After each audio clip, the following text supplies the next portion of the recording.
There it is. Yeah. Happy Friday, buddy. How are you? Good. How's it going with you? It's going well. I know you're used to when you and I first talked. You're used to saying you didn't hit record, dummy. Usually, but we did a first try this time. I know we're live. We're recording and everything. It's Friday. What's going on, everybody? I know we got some people out there. It's Brandon Wilheims. Did you guys see the cover on the Pitt game?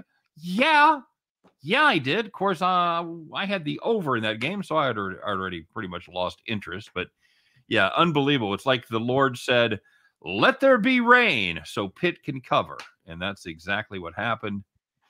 T-Train in the house, the hurricane-like northeast. Connie is in the house as well. Connie, let me see. Connie Speck, hey, what's going on? Connie says, let's go, LFG. T-Train, you got one of those bomb cyclones up there in the northeast? Scott, are you feeling? I know I always ask you what the weather's doing. You never know because you always like, I've been inside all day. I tell you, I'm indoors. you know what the weather's doing there today? I mean, these naps aren't going to take themselves, you know. Fair enough. Michelle Ware's in the house. She said, it feels like it's going to be a good cash day. I'm feeling that. Connie Speck from Mozambique. What the hell? Nice. Mm-hmm. Africa in the house. Global. Huh? Global. We're going global. G Money says, let's get it. Brandon Kubas in the house says, happy Friday. UFC card looking like some close fights. Scott, you going to do your UFC thing? I'm going to look through the fights tonight. I'll see if I like anything. I should end up making a video at some point, but let's just say we were rather spoiled by last week's card. Good point. Barry says, tell Reichel he's looking cute today. Well, Barry, thank you. Thank you very much. I think you look like you do every other day. You're extra layer of blush today. You know, you're a handsome lad, and the company got us the makeup person. I'm just making the most of it. You know. All right, everybody. It is good to be here. I've had a nightmarish 24 hours. You know what? I ranted at you. I thought I was going to rant on the air. I don't even care anymore. I lost power. I have a giant sinkhole 15 feet from my apartment, and it's causing hellacious problems. Are we going to get any college basketball picks today? I don't know. Well, you said you're looking at the Auburn game. Brandon and I made a video about the Auburn game, like, I don't know, 10 hours ago, give or take. So is it a porno? It is not. It was a play on the Auburn game. Is it on Auburn Hub? Not quite. All right. Reichel predicted the exact method of Smith over 8.5 receiving yards late dump pass that when Miami was trying to run out the clock, they had a play action play, and Smythe was wide open for like 15 yards or whatever. Yeah. And by the way, what was up with not covering Albert Wilson down the stretch there? Oh, they sent him in motion, and somebody forgot to follow him. I think it was even more upsetting because I have Myles Gaskin on my fantasy team. I do too. And of course, he's at the 2. He got the first down, and then Tua has to completely just hog the rushing touchdown. Time to give it to Tua. God damn it. That just pretty much summed up how that game went for me. Oh, you know what? Let's get to it. We got a lot to talk about today. By the way, this is Doubleheader Friday, everybody. As Ernie Banks said, why not just do 2? And that's what we're going to do. We're doing the Friday edition of Heading Back to the Window. And by golly, I'm going to set a record for earliest I've ever remembered it. Don't forget to smash that like button. Don't forget to rate and review if you're doing it on podcast or if you're downloading this from somewhere else. Whatever sort of positive feedback you can give us to make us look good in front of our bosses, we appreciate it. And if you got nothing else going on, hang tight because about 5-10 minutes after this show ends, we're going to get our shit together and we're going to do our top 25 college show. So there you go. Stay tuned for that. And then tomorrow, 3 p.m. Eastern, 2 p.m. Central, we'll be doing our NFL show. We'll just put that right on the schedule. So there you have it. That pretty much lays out the weekend for us. But as far as yesterday goes, we got to get to it. Let's find out who took it in the shorts, Scott. Who had those horrible beats? I made some bad picks. I didn't have to worry about losing in the end, except for one of them. We'll talk about that on today's edition of Call the Cops.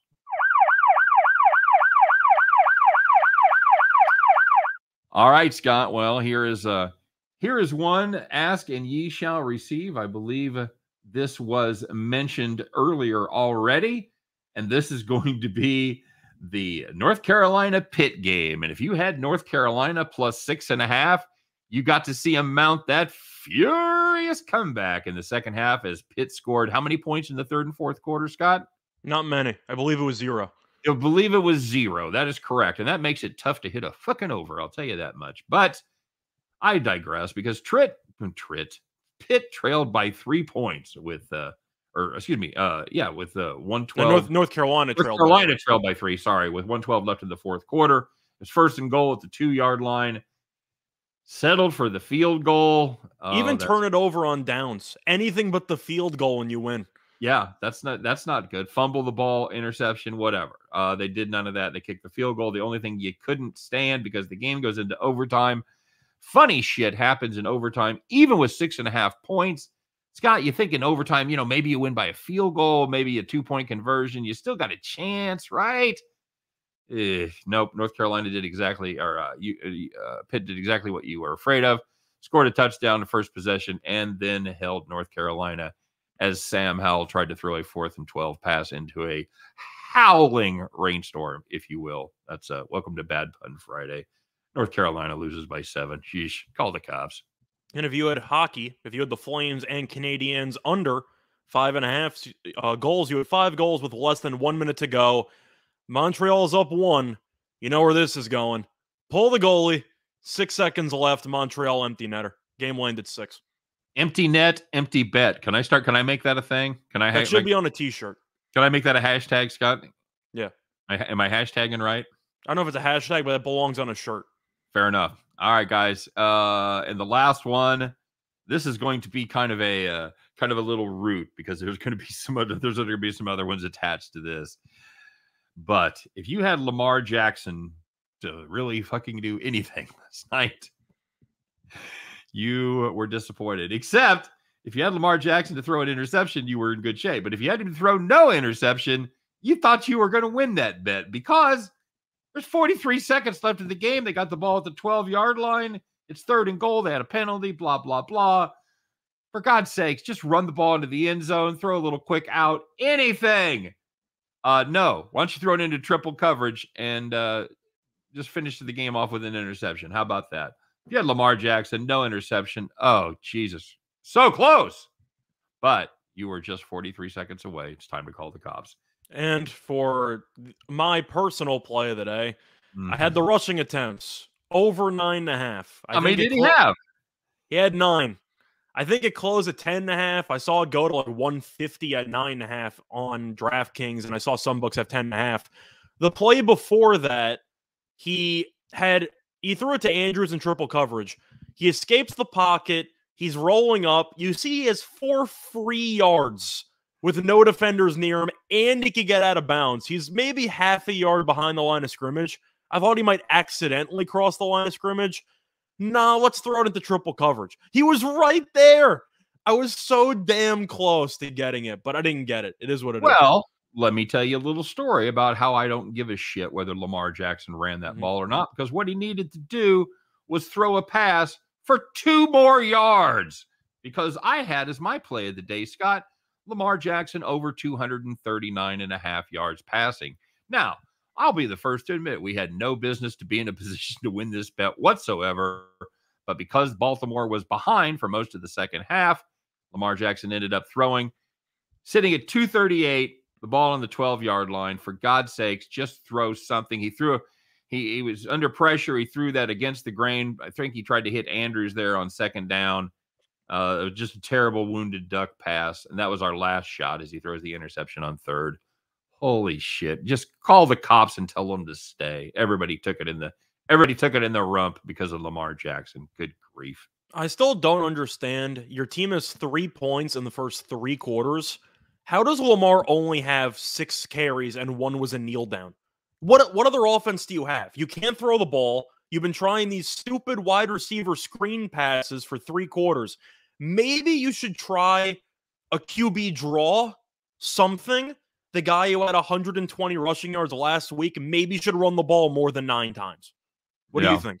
Yeah, I think that's absolutely. Oh, Browns backer. Good to see Browns backer, by the way. Nathan Stern as well. Brandon Zerfs is here. Yeah, let's talk about some call the cops from the gang. Brownsberger said the freaking roughing the penalty. Roughing the passer, there were two of them that the first one was ridiculous. not as bad as the other one. The second one was just one of the dumber calls you'll ever see. He's trying to jump to knock down the pass. I don't know what he's supposed to do. He didn't hit him in the head, hit him in the shoulder pad. It looked like he was going to sweep across his face mask, but he didn't. Scott, they had, what did they get? They had 92 yards on that last drive, and I think 35 of them were from penalties. 35 were from penalties, right? Yeah, just ridiculous. Something like that. But if you actually rewatched some of the big plays there, the huge pass to Wilson, which kind of iced the game for Miami, if you rewatch that, Tua got absolutely decapitated, and there was no penalty at all. So I don't know what's a flag and what's not. Yep, absolutely correct. Stupid Ravens burned me on 3 teasers this year at -1.5, -0.5. They are dead to me, says Brandon. The entire AFC, man. I'm gonna have to start treating them like the Pac-12. I just can't bet on a team from the AFC. I can't do it.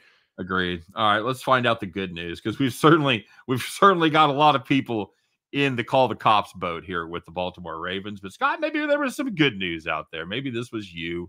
You know who you are, because you had a nice, easy victory. Why? Because you were sitting in the rocking chair, baby. So the first one was a play that a couple of people I know had. It was IUPUI and Evansville under 130.5, 42 points in the first half. Game landed 100. In other words, moo. We hit that by 40%, Scott. We had a 40% winner. They should all be that easy, right? I think the game was under about 3 minutes in. Yeah, very nice. Yeah, so if you had IUPUI Evansville under 130.5, congratulations for tailing a couple of winners here, guys, as you were sitting in the rocking chair. Now, you had the Vermont Catamounts plus 6.5 over Good Northern team, by the Iowa. way. A game we talked about. Where did we land on that, Scott? I honestly don't remember. I said I liked the under in that game, which got there. I think that was around 132. Well, if you had Vermont plus the points, you didn't have to worry about those points. You didn't even need them. They never trailed in the game, Scott. Never trailed, not once, not by 2, not by 10, not by 100. Never trailed. They won by 14. Northern Iowa maybe have some problems there in the MVC. Vermont Catamounts, good team as they usually are, plus 6.5. No worries there. Sitting in a rocking chair. Vermont was also missing arguably its best player in that game, and yet it still managed to win the game handily. Is it Maple Johnson? It is not. It's not. But they have a squad, so keep an eye on them in their conference. They should go dancing. But looking at the last game, if you had the college football game with North Carolina and Pitt under 72, money came in on the under because of some really, let's just say, poor weather that ended up hitting. But if you had it, you had 46 points after the fourth quarter, and you're thinking of the doomsday overtime scenarios. And then it started to turn into an actual monsoon, and you realize North Carolina couldn't throw the ball more than 2 yards. So the game ended up going under by about 19 points. Yeah, that was the rain you were worried about hitting the Dolphins game. Yeah. Turns out it looked like the rain that hit the Dolphins game offensively, because I don't know what it was. The Ravens looked like they were in the middle of, I don't know, a blizzard, a bomb cyclone. I don't know what they were doing. If you're in the AFC North, are you feeling pretty good about yourself, regardless of who you are? If you're Pittsburgh, Cleveland, Cincinnati, they're all 5-4, or somebody's 5-3 in that group, and then right, and the Ravens are 5. I know the Ravens are 6-3. That whole AFC North division's kind of nuts. Pew, pew, pew. Yeah. Yeehaw! All right, my friend. Well, let's do it. We don't give out the golden feedback every day. Not every day that somebody's on this list, but we do have a group today. So we're going to go ahead and hand that out. Let's find out the Friday edition of Donkey of the Day.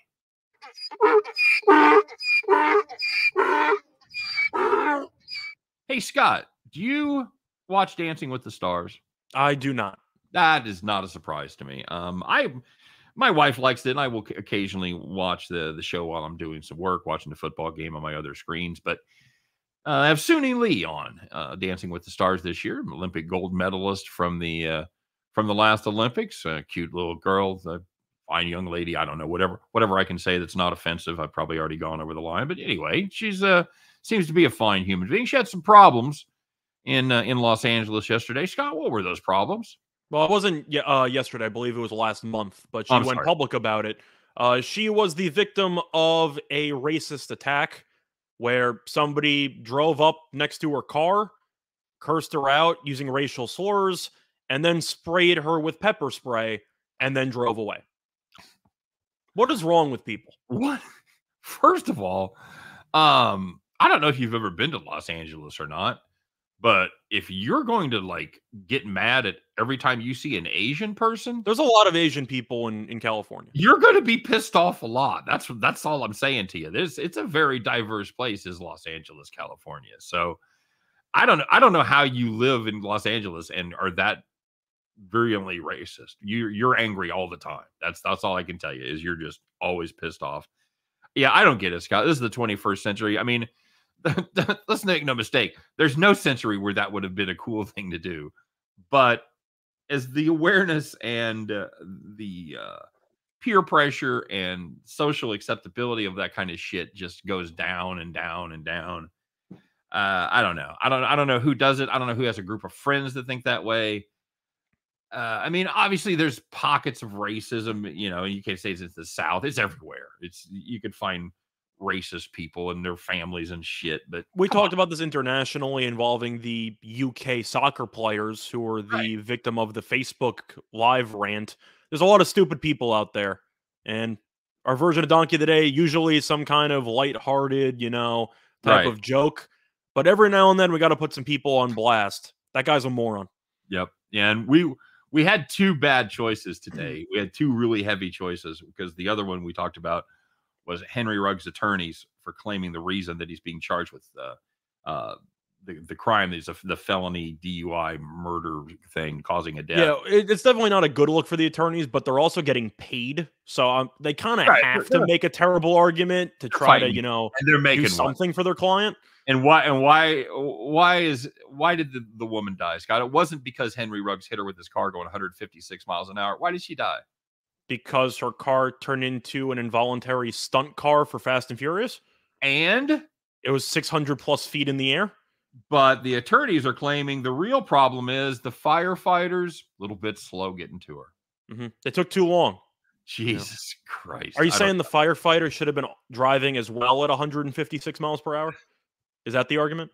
Yeah, when I saw that 156 miles an hour, that car went, her car or RAV4 went 600 feet. The security cam footage is crazy. There's their video from some security camera of Ruggs's car just flying. It really looked like mid-transformation Back to the Future DeLorean. That car was just zooming. Unbelievable. All right, so you know what? It's Friday. We've talked about it. Let's have a little more fun. Let's find out here, Scott. There was some drinking going on with the odds makers yesterday. It could have been our play. It could have been our farm play, but we found something that was even, easier. But this was a nice one too, Scott. The odds makers were drunk yesterday. Let's find out why.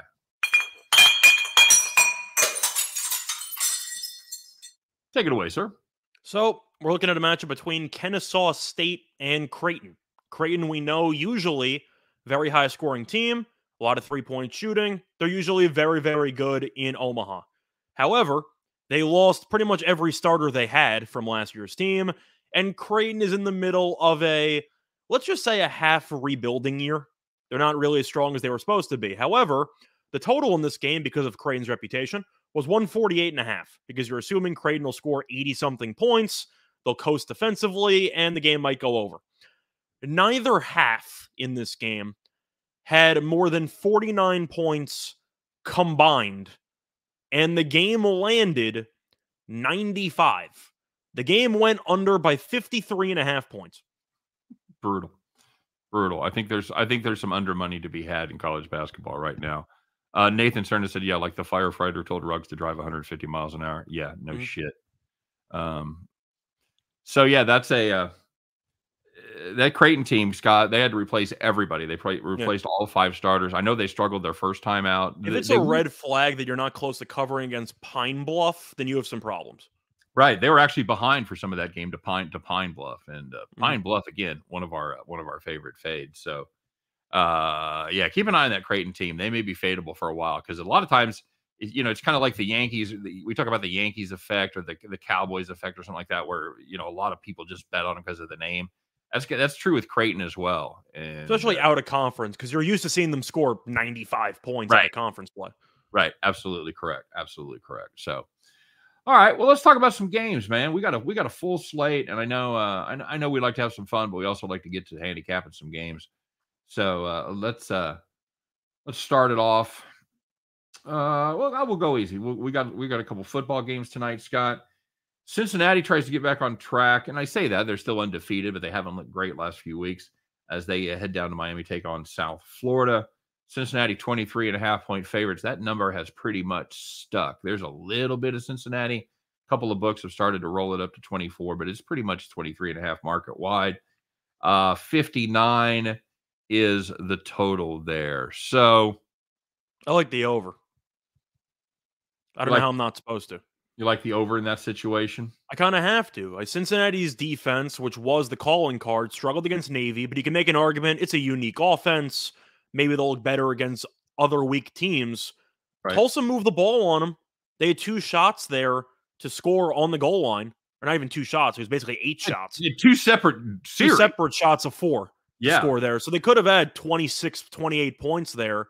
And South Florida lost last week. It's a high-scoring game.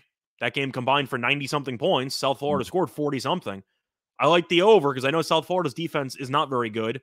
And Cincinnati's defense, I don't want to say it's leaking oil, but it's definitely not as great as it was earlier in the year. So I'm looking No, at the over in that game. it's definitely not the dominating unit that it was because they started off the season really well, Yeah. giving up 14 or less in four of their first 5, stumbling only against Indiana. But and again, the defense is still okay. It's still a very good defense, but it's definitely taken a step backwards. I don't hate that play as I'm also well. expecting South Florida to turn it over inside their 20-yard line at least one time in this game. Could certainly happen. I don't hate South Florida with the points. Do you have any desire to lay the points with Cincinnati there? I can't because you were hoping after the struggle against Navy, Cincinnati would realize the committee hates us. We got to run. We got to run through people, Right. and they had a half no show against Tulsa. I do So this. I don't know what to think of this team. I don't trust them laying 24.5. I did this on my video for the play of the day, and I talked about specifically how for 3 weeks in a row I've said, well, Cincinnati needs to impress the judges. They need to get those big statement wins and do it with style points. And 3 weeks in a row they've done nothing of the sort. So until they show me they can do that again, Ritter's thrown an interception in 3 straight games. I've got to fade the team that's kind of. They're not exactly coming on strong, but South Florida is a better team than they were first month of the season. So Browns backer, yeah, the game is in Florida. yeah, So you're looking at a home team. South Florida's going to get up for it because it's probably the biggest game on their actual schedule. None of the fans there think they're going to win, but I do think South Florida will, especially on Friday night, have a decent crowd, so to speak. But at the end of that, I just can't lay this much with Cincinnati because they were just fumbling around against Navy and Tulsa. I really don't trust this team covering that huge of a number. No, I agree. And he talks, Nathan's talking about, our Ninja talking about the fact that South Florida doesn't pass the ball a lot, which generally speaking, I was saying doesn't run the ball. Or doesn't run the ball a lot, right? They're gonna have to pass the ball, which is true. However, they're not a quick strike offense as far as throwing the ball. I mean, they do a decent job, but they average just 6.5 yards per attempt, and I'm just expecting a couple of interceptions, which should set up short fields. That's yeah, how I'm looking at it. They're actually when they're playing well, they're a pretty balanced offense. They average 176 yards a game running the ball. Not great, 4.3 yards per carry. That's not ideal.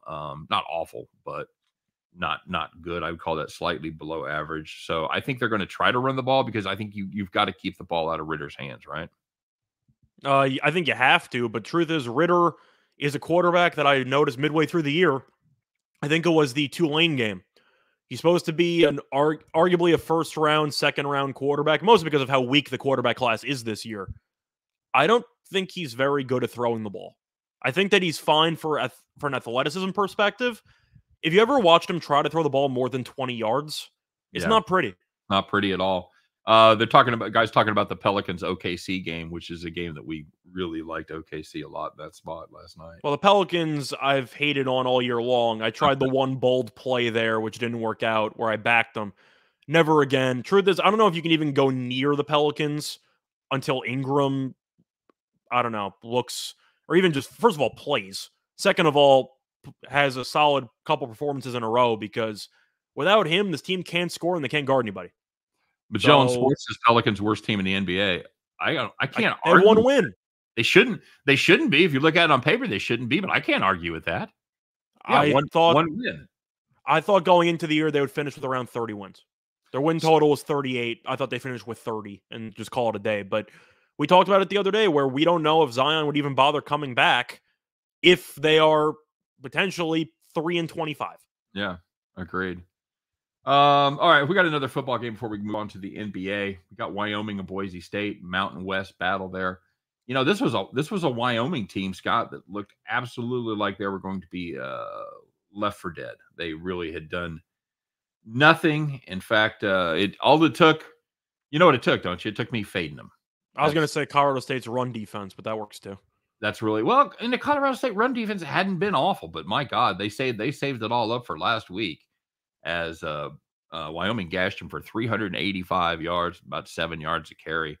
They only threw for 92 yards, and people are like, well, that's not good. I'm like, fuck, why? Who cares? If you can run for 400, why would you ever throw the fucking football? You know, you should ask Baltimore that question. Yeah. So, which is the real team, Scott? Is it the team that lost 14-3 to New Mexico, loses 17-0 to Fresno, or is it the team that beats San Jose State and beats Colorado State? And for that matter, what do we got with Boise? Because they're a psycho team. They're a team that, again, we thought they were in bad shape, as they lost 2 of 3. They lost to Air Force, they lost to Nevada, and then they come in and they take care of business against Colorado State, and then blow Fresno out of the park at Fresno. So, will the real team please stand up? Who you got here? 14 points. I got the under, which is why it's tricky for me, because a part of me thinks that Boise, if they actually play up to their potential, should cruise in this game because they're the better team. Right. But expecting Boise to play at their potential is such a monumental waste of time that I'm not even going to bother doing that. If I like a low-scoring game, which I do, I got to take the points. I'm not thrilled about it, but I think if you're expecting a game where first team to 24 wins, then I got to take the points. What do you think? Yeah, I'm with you. I tend to lean under on this one too.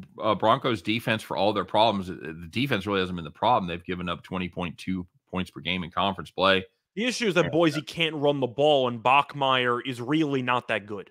Yeah, that's exactly their problem. They can't run and they can't pass. Other than that, they're in great shape. So I do think that Wyoming is not going to run for 385 yards against them. Okay, I'm gonna make that bold prediction. I think this Boise State defense, while not as good as years past, is still pretty darn good. Like I said, they've seen the under hit 4 or 5 times. I think that's the play. And when you're playing an under, Scott, you've almost always got to seriously take the double-digit points, right? That's the tricky part. If you like Boise, but you expect it to be a low-scoring game, you're not really leaving yourself that much room for error, because you basically need Wyoming to score less than 14 points while Boise scores 27. Yeah. You're really threading the needle. So I'm going to take the points, and I'll take the under. By the way, Ninja said Zion needs to lay off the fast food and the Mountain Dew. Don't disrespect Baja Blast like that. It's delicious. Don't disrespect the Baja Blast. Do you like all the different kinds of Mountain Dew, the live wire and the blackout and all that shit? I think they try too hard, yeah. But I really do like the Baja, especially if you go to Taco Bell and they have it year round. On ice, you can get it on ice. Oh, yeah. That Baja Blast is so good.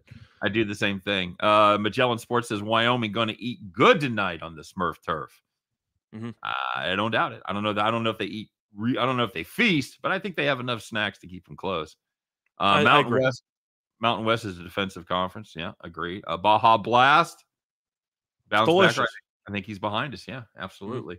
All right. A lot of guys talking about the NBA, Scott. So let's take a look at the schedule. Generally speaking, pretty good Friday evening schedule. So we've got a lot of games. I know there's some questions about the Brooklyn and the New Orleans game. A lot of guys talking about that in the comment section. High voltage. Yeah. Fuck yeah. Nathan, sir. Absolutely. High volt. All of it. Code Red. One of my personal favorites. Love the Code Red. CFL. God damn. Matt. That's your department. The CFL. Yeah, I bet 2 CFL games this year, eh? I really should dabble more in CFL. I haven't been that involved. It's a goddamn dude. It's so much fun to watch. Just the 3 downs, everything goes fast. Had you not taken over? The punt going into the end zone's a point. The punts are live. You got to scram. Oh, it's killer. It's killer. I'm sorry. Yes, sorry. I'm going with the Nets. How are you supposed to take New Orleans? Yes. Juan Sandoval trying to keep us on track or keep me on track. How are you supposed to take the Pelicans? They're terrible. Can't do it. No fucking way. This team is 1-11, 4-8 against the number. Brooklyn's starting to play some good ball. I think they're starting to figure it out without who? Oh, that's right. That other guy, Kyrie. Well, Harden started playing well. That's kind of why they've started to pick it up a little bit. It's because he adjusted his game. Yeah. He's still trying to, figure out the whole fouling situation, but he's had a couple of triple doubles. He's gotten his teammates involved. And the Nets, they have a really bad 5-6 minute stretch every game when Durant and Harden are both out at the same time. It's a disaster zone. But Durant's the favorite to an MVP right now. The guy just walks into 30-plus points. They killed Orlando by 30 on the road last game. I think they'll win this game by 15-plus. Ninja's saying you should have taken a nap during the Ravens game. I should have. That's where I made a mistake. T-Train's found the Nets at 8.5. Jump on that. I'm not sure why anyone would like the Pelicans unless Ingram plays and people overreact. But who cares? All right, very good. I don't drink soda. Ninja, I've cut it. Here's what I do. I have 1 soda on the weekends, like Saturday or Sunday, and I have 1 soda in the 5 days during the week. I've cut myself down to 2 sodas. Is that called moderation? Yeah, it is. And I'm never. Are you a soda drinker, Scott? First of all, do you drink soda? I used to be. I was a huge soda drinker, and then I went to college, and the soda cost money, and the water was free. So I started drinking water all the time. There you go. Well, see, I've never been. It's one of my few bad food habits I don't have. I've never been a guy that just like walked around with a soda. I only drink soda with meals, and I'm a good water drinker. But anyway, Cavs first half, the gift that keeps on giving. Yeah, that's been a very solid play so far this season. I still can't believe Rubio drops 37 and 10, and the Cavs brought him off the bench in the following game. Show this man some respect. 37 and 10, you're bringing him off the bench? Let Rubio cook, man. Let him do his thing. I had to take a shower after the Ravens game. So we're watching. We're in this hotel room, right? Because I had to get a hotel room. Nathan, you made a mistake, by the way. You should have taken a shower during the Ravens game, so you wouldn't have had to watch it. Yeah, no kidding. So my wife and I, she's being forced to watch the game. God bless her, because it's a terrible game. And she says, "What do we need here?" I said, I need a fucking time machine to go back and make a better pick, because we had no shot. I had team total over in the Ravens game. I had the over in the Pitt game. Like, yeah, no, not so much. And you know me, dude. I'm not an overs guy. I'm an unders player forever. And it seems like every time I try to play an over, not every time, but it's... Well, just a friendly reminder for people that bet totals, not in basketball, of course, but in football, check out the weather. Because you're going to look at the teams and you could assume that everything should go according to plan. And then you see a massive storm brewing and you see the total keep dropping. And you might think that the other people were drunk around you. Nah, they usually have a decent reason why to take unders on some spots. But of course, it was really tough to not like the over. And then you see a real rainstorm in the fourth quarter and you realize, oh, so that's why the under money was pouring in. Right. It's one of those situations. But the rain really didn't start till late in the game and then in overtime. So that's what I'm saying. It was already pretty much dead before that, but the rain definitely didn't help. All right. Well, by the way, I saw somebody asking about the Bellator card. General rule of thumb: if you're betting underdogs in Bellator, you're typically losing a lot of money. The favorites win the majority of the time. Good tip. Yeah. Knicks at Charlotte. Charlotte team kind of showed up the other night. That team's talented. They just can't guard anybody. It's like an over with the Knicks. I kind of have to, right? I mean, people know the Knicks for being a great defensive team like they were last year.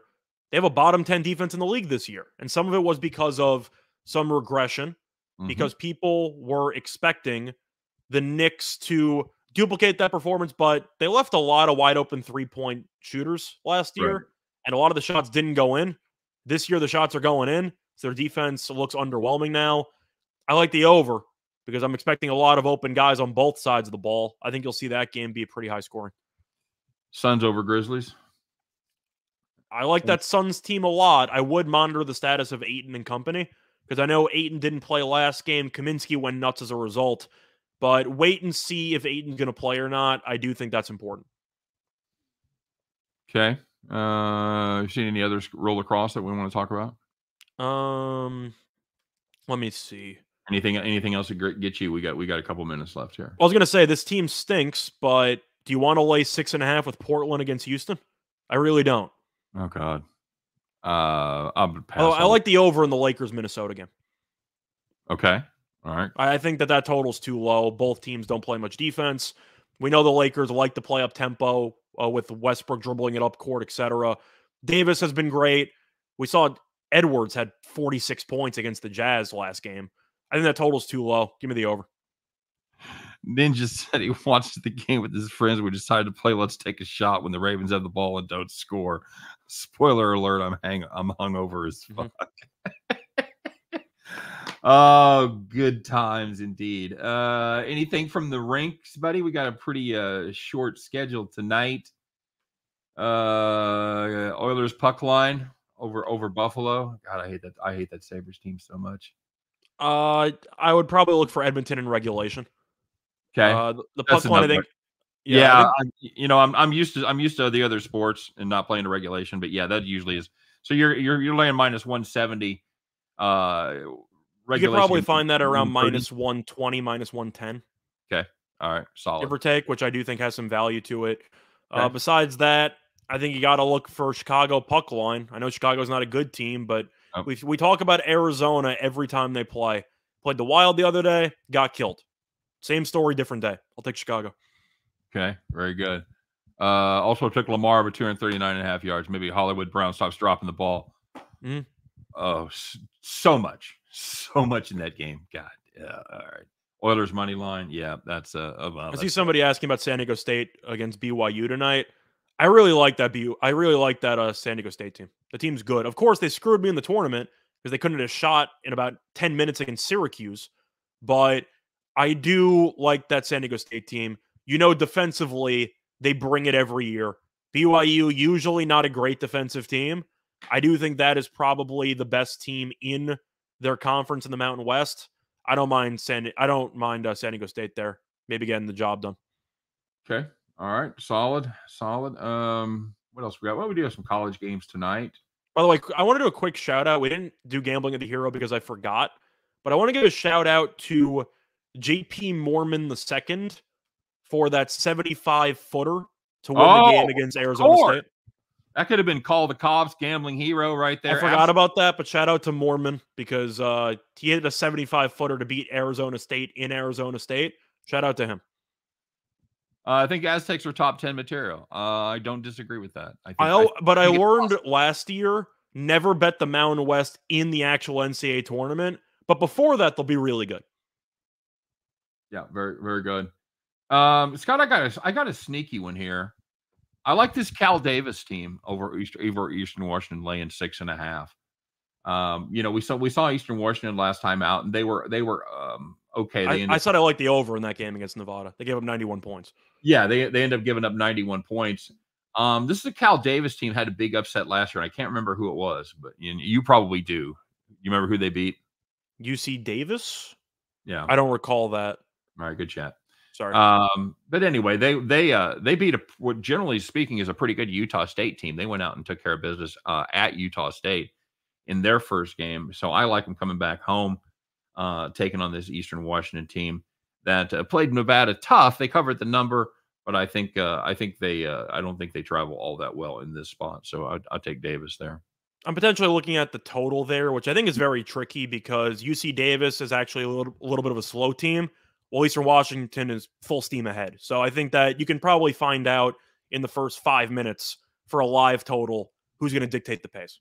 Yes, Brown's backer. That's usually where Scott's stuff is at Winners and Whiners. Occasionally it will be on Stat Salt. It's actually usually on Stat Salt, but Oh, there either you go. way. Okay. So yeah, check out Stat Salt. Doing college basketball write-ups almost every day, college football, all that stuff. Good times. Hurley's head exploded. Yes, and that's always a good time, isn't it? That Arizona State team is going to be bad, by the way.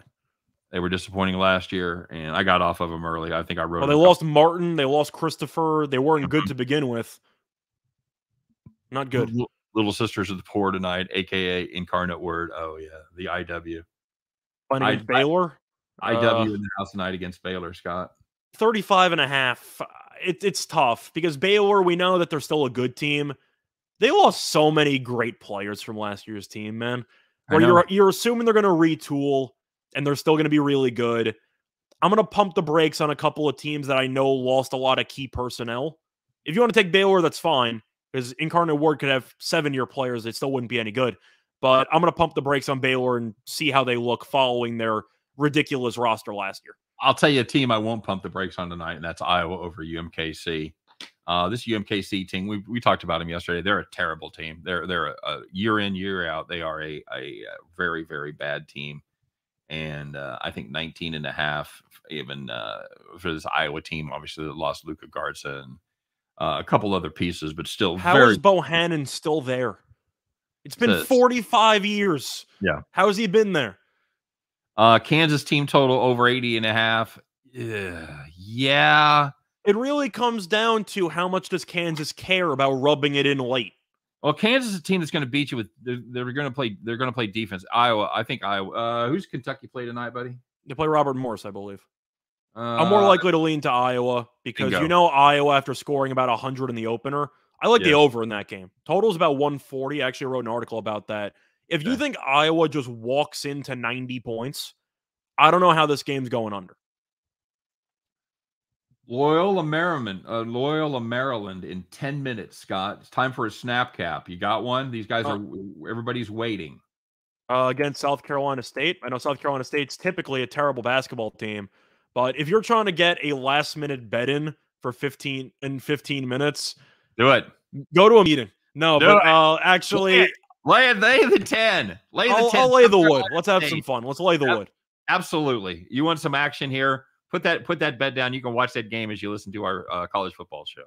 South Carolina State is always a terrible basketball team. They're one of the bottom 10 teams always. The year of the underdog. Well, we're gonna find out. Hey, you know what? What a great segue, Scott. Let's get to it. We're about out of time here, brother. We got to get rocking and be back for our college show. So there's just one thing left to do, everybody. It's put on your straw hat time. Put that piece of straw in your mouth. Climb on your John Deere. Hitch up your overalls, because it is time, kids, once again, to bet the farm.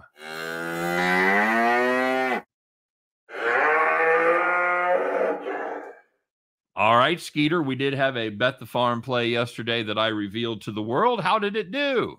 We were in the rocking chair as the game went under by what felt like 90 points. They should all be that easy.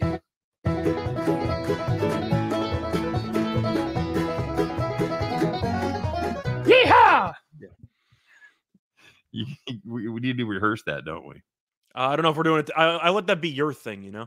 Okay. All right. I don't want to cramp your style. Yeah, well, this show only needs one goofy fucker. Mm-hmm. All right, here we go. So, Scott, speaking of underdogs, we're going to take one. Can I interest you in New Mexico State catching 51.5?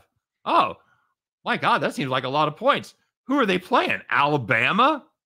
Yeah, funny story. They are playing Alabama. So, we're going to lay out the case right now for New Mexico State plus 51.5. First of all, Alabama played only one FCS team this season. That was Mercer, the Bears.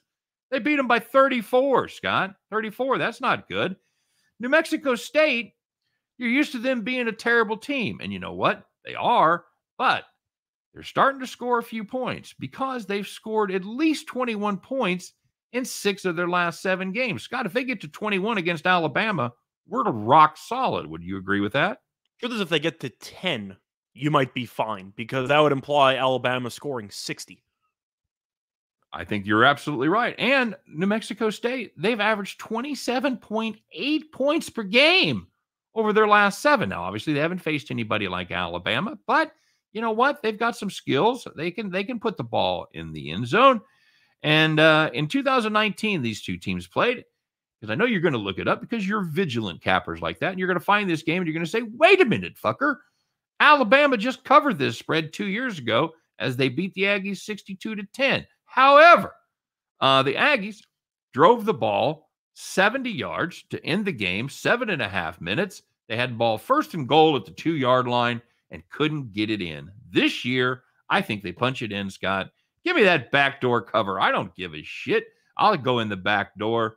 Give me the New Mexico State Aggies on a play I'm sure everyone here is going to tail, plus 51.5.